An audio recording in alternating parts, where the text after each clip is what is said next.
திருச்சி ஏர்போர்ட்ல இருந்து நேற்றுக்கு ஷார்ஜா கிளம்புன விமானத்துக்கு என்ன ஆச்சு? அந்த ஏர் இந்தியா எக்ஸ்பிரஸ்ல இருந்து 141 பேர் உயிரை எப்படி காப்பாத்துறாங்க? அந்த 2 பைலட்ஸ் யாரு வாங்க பார்ப்போம்.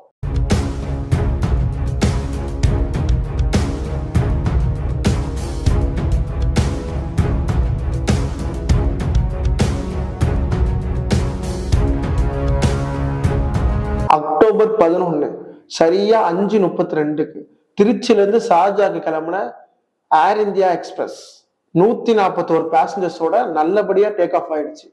அப்படி போயிட்டு இருக்கப்பதான் 4255 அடியில தான் கவனிக்கிறாங்க. பிளைட்டோட வீல்ஸ் வந்து ஸ்டக் ஆயிட்டு உள்ள வரமாட்டேங்குது அப்படின்னு தகவல் கொடுக்க ஆரம்பிச்சிட்டாங்க.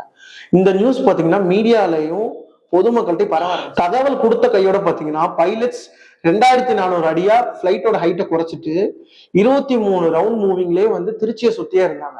அதுக்கு பிளைட் தரப்புல என்ன சொன்னாங்கன்னா, இது ஒரு சின்ன ஒரு டெக்னிக்கல் இஷ்யூ, வேற ஒண்ணும் இல்லை அப்படின்னு சொல்லி சமாளிச்சுட்டாங்க. இப்படி இருக்கப்ப பாத்தீங்கன்னா பொதுமக்கள்லாம் கேள்வி எழுப்ப ஆரம்பிச்சிட்டாங்க. ஏன் வந்து பிளைட் ஒரே இடத்துல வந்து ரவுண்டிங்ல இருக்கு, கோயம்புத்தூர்ல போய் லேண்ட் பண்ணலாமே, இல்ல சென்னையில போய் லேண்ட் பண்ணலாமே, எல்லாருமே ஒவ்வொருத்தவங்களும் ஒவ்வொரு மாதிரி பேச ஆரம்பிச்சிட்டாங்க. பிளைட்டை வந்து எப்படி வடிவமைச்சிருக்காங்கன்னா, அதுல இருக்க ஃபியூவலோட அளவு குறைஞ்சி லேண்ட் பண்றப்ப பார்த்தீங்கன்னா வெயிட் கம்மியா இருக்கணும். இப்பதான் டேக் ஆஃப் ஆயிருக்கு அந்த பிளைட். அப்படி இருக்கப்ப பிளைட்ல ஃபியூவல் வந்து அதிகமா இருக்கும், அதனால வெயிட் அதிகமா இருக்கிறதுனால லேண்ட் ஆஃப் பண்ண முடியாது.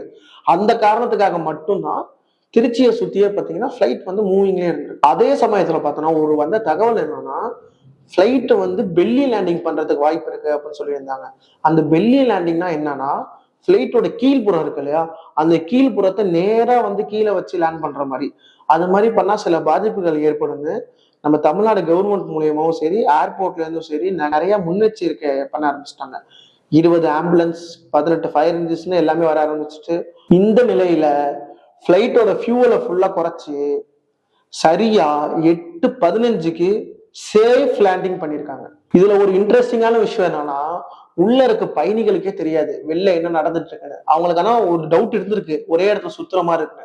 கேட்டதுக்கு டெக்னிக்கல் இஷ்யூ சொல்லியிருக்காங்க. இறங்கினதுக்கு அப்புறம் தான் எல்லாருக்குமே தெரியும் இவ்வளவு பெரிய இஷ்யூ நடந்திருக்கு. ஃபுல்லா மீடியா, சொந்தக்காரங்க எல்லாருமே சூழ்ந்துட்டாங்க. வந்தடைஞ்ச 141 பேர்ல 107 பேர் வந்து மாற்று விமானம் மூலமா அனுப்பி வைக்கப்பட்டாங்க.